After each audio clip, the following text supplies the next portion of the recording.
It's 2 a.m. in October 1907, New York City.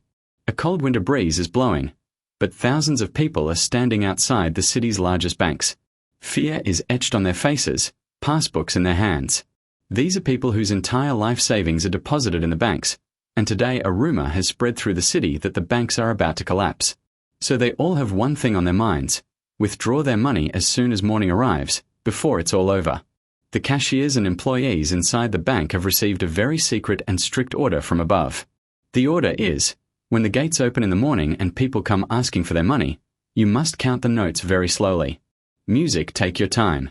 Double-check signatures. If it takes 5 minutes to pay one person, you must take 20. Why? Because the government knows that if they all withdraw their money at once, America will be bankrupt by this evening. The country will collapse.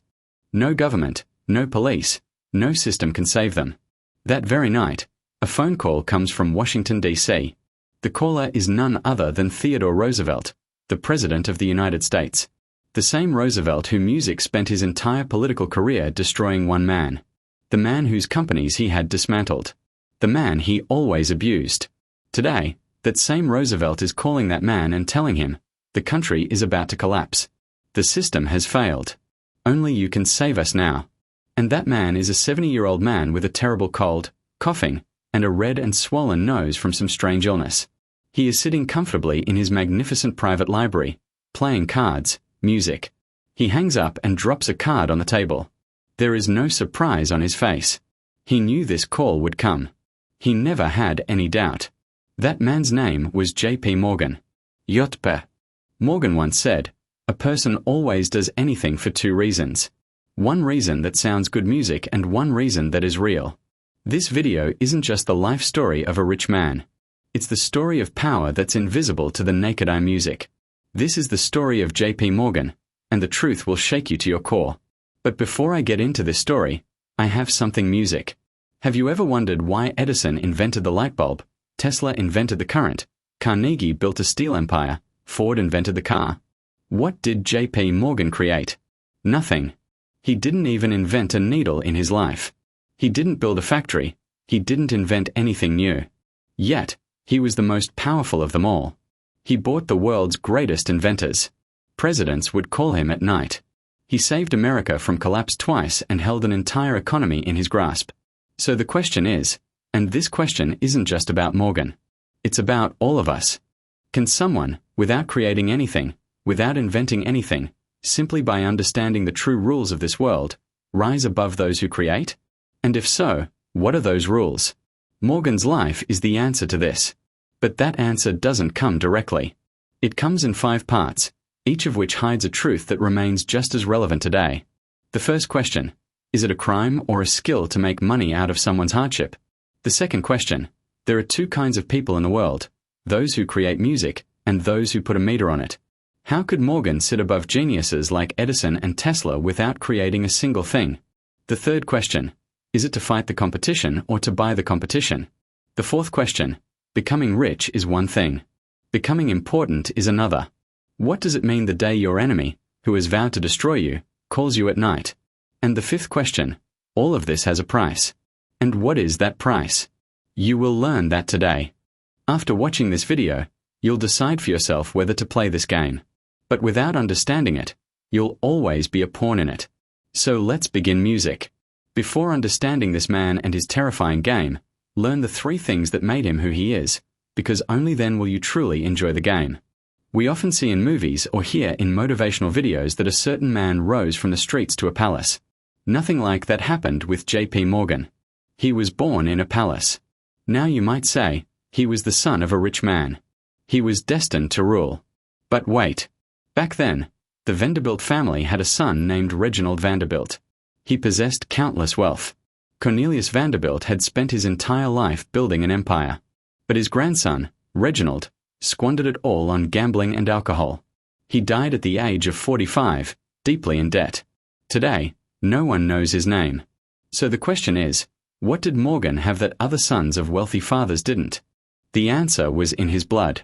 He carried the DNA of 2 very different, dangerous individuals. His grandfather's name was John Pierpont. He was a pastor, but no ordinary pastor. He was a provocative and stern man whose speech in church would send shivers down the spine of the crowd.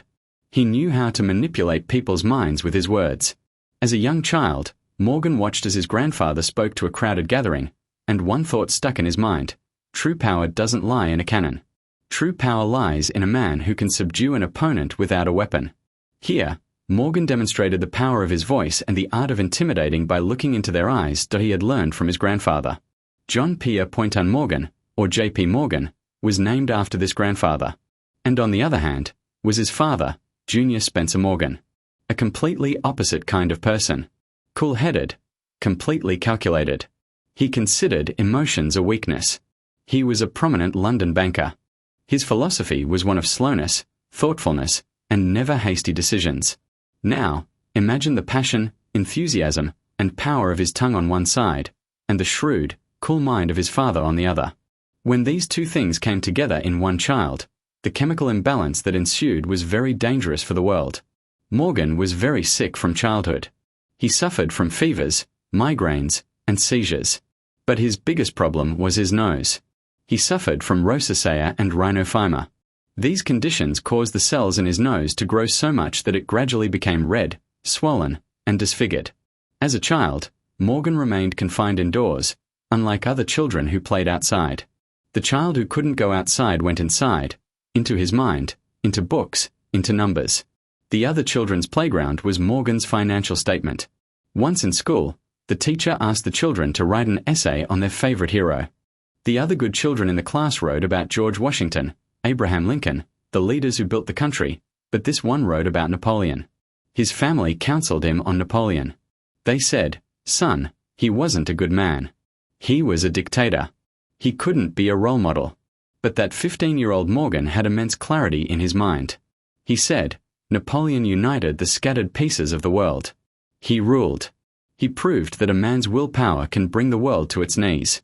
A child who considers Napoleon his guru at 15 will certainly not grow up to become Gandhiji. Music, that was a certainty. And then his father made a decision that completely transformed Morgan from within. At the age of 15, Morgan contracted rheumatic fever, a very serious illness. Morgan's father, Junius, thought he had to cure his son, or perhaps toughen him up, because his methods were unusual. He sent that sick 15-year-old to an unknown island called the Azores in the middle of the Atlantic Ocean, alone, with no friends, no siblings, no problem. Just close your eyes and imagine a whole year. Nowadays, if you turn off a 15-year-old's Wi-Fi or lock him in a room for a day, he falls into depression. The father thought he had strengthened his son.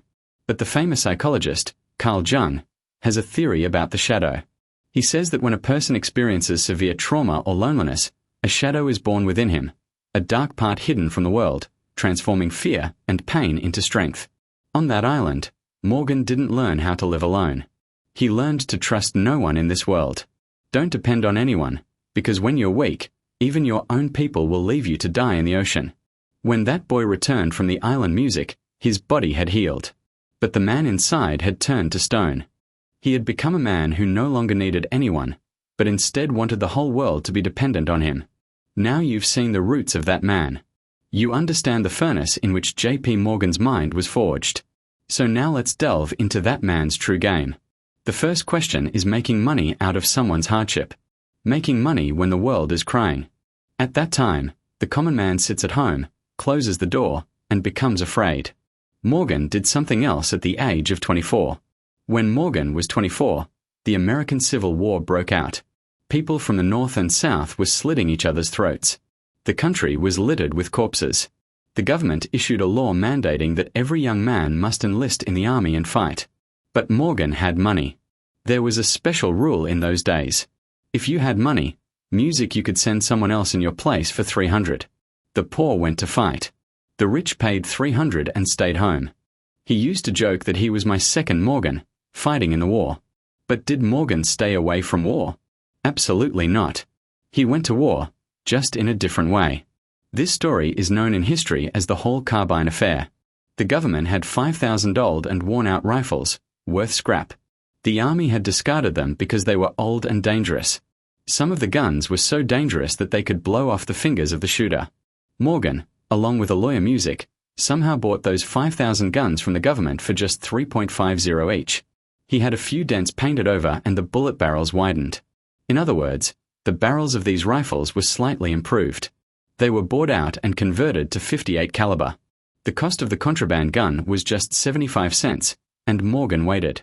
A few weeks later, when the Northern Army lost a major battle and needed guns overnight, Morgan sold those same 5,000 guns back to the government. For how much? 2 per gun. A straight 600 profit. The soldiers who fired those guns suffered blown-off hands. Thumbs were blown off because the guns were defective. Later, when an investigation was conducted, a congressional committee declared this man worse than a traitor. But Morgan calmly replied, "I have not violated any law. He didn't break it," and that was the truth. What's a betrayal for the common man is supply and demand for the rich. Here's the answer to the first question. When the common man sees trouble, he panics and backs away. But a different kind of mind, in the same predicament, asks, what will demand increase now? Who has become weak? What supply will decrease? Look at the pattern. Morgan wasn't bad. He was compartmentalized. Emotions are one thing, business is another. And that's the basic premise of the game of those who want to acquire everything without creating anything. Now you wonder if this stone-hearted man ever had any feelings? Was he really just a machine? The answer is yes, he did have feelings. Once. Just once. Around that time, a girl came into Morgan's life, Aemilius Turgis, whom he affectionately called Mimi. A girl from a banking family, and for the first time, Morgan saw in a human being what he hadn't found in the balance sheet. A 3-year friendship, then love, a Tiffany diamond ring, and wedding preparations. But a few months before the wedding, Mimi fell ill. She developed a terrible cough. Doctors examined her and discovered she had tuberculosis. Today, TB is treatable. But in the 1860s, TB meant immediate death. Your lungs would bleed. Doctors forbade marriage, family members dissuaded, but Morgan was adamant. He declared, "I will marry her." On the wedding day in October 1861, Mimi was so weak she couldn't even stand. The man who would make governments dance to his will carried his bride down the stairs in his arms that day. He helped her stand with the help of chairs so the wedding rituals could be completed. Morgan spent money lavishly. He called the world's best doctors. He took Mimi abroad so that the warm air could heal her. But death doesn't take bribes from any banker. In February 1862, just 4 months after their marriage, Mimi died in his arms. Morgan was 24 years old and a widower. Now, here's a crucial point. A normal boy might have been devastated by this shock, drowning in alcohol or becoming a devdas. Morgan returned to New York. He never shed a tear. He never showed his grief to anyone. Carl Jung's shadow theory states that emotions we don't express outwardly don't go away. They settle within us and begin to control us from within. Morgan's grief didn't surface. It festered within, turning into a terrifying ambition. After Mimi's departure, Morgan locked himself in a room. For 2 years, he spent there studying accounting, finance, and balance sheets. The hunger that awakened in Morgan after Mimi wasn't just a hunger for money. It was the hunger of a man who knew he couldn't control death, but perhaps he could control everything else. Wealth, power, industry, everything. Because power was the only thing that could save him from the loneliness of that Azores island. A few months later, he married a second time, to a woman named Fanny. He had waited 3 years for Mimi. He married Fanny within a few months. No romance, no feelings. Just a practical decision. The ounce of love had been buried with Mimi. Morgan had now completely turned to stone. And this stone-hearted man was now ready to make the world dance to his terms. The second question: Edison created electricity, Tesla created current. Both were geniuses. Both possessed skills Morgan lacked. So how did he rise above them? The answer lies in a line Morgan asked Tesla, which changed the course of Tesla's entire life. This was the era known as America's Gilded Age. The country was being built. Money was everywhere. Everyone wanted to be rich. Andrew Carnegie had become the king of steel. John D. Rockefeller was the king of oil. Everyone wanted to enter the railways. The result was that 4 companies were operating trains on a single route. Simply put, the American railway business, the track-laying business, was a dogfight. Consider this with a local example. Imagine 10 dhabas have opened on a highway. In an attempt to attract customers, The first Dabur owner is selling a 50 rupee plate for 40. The second is selling it for 30. The third is selling it for 20. What is the result? The customers are benefiting, but the Dabur owners are all suffering losses. No one is making a profit. The same thing was happening with the railways. For companies were operating trains on a single route, and in their attempt to undercut each other, all were incurring losses, all were in debt, all were on the verge of collapse. Now a man arrives, wearing a suit and smoking a cigar. He called 10 Dabur owners and said, "All of you join me in this project. I'll invest money. All of you join forces. The price of a plate is fixed at 60 Indian rupees, and we will sell food exclusively on this entire highway. Anyone who refuses will be bought out and shut down." This was Morgan's game, and it earned a name in those days, Morganization. Morgan hated competition. He used to say, "Competition is for fools. It leads to ruin. The real money is in control, in order." Morgan began buying up loss-making railway companies one by one. He would offer them money, but only on one condition: "I will have a seat on your board of directors, and whatever I say will be done." He merged all the small and failing companies. He kicked out their incompetent owners and, by uniting them, created a monopoly. Now, there was no competition.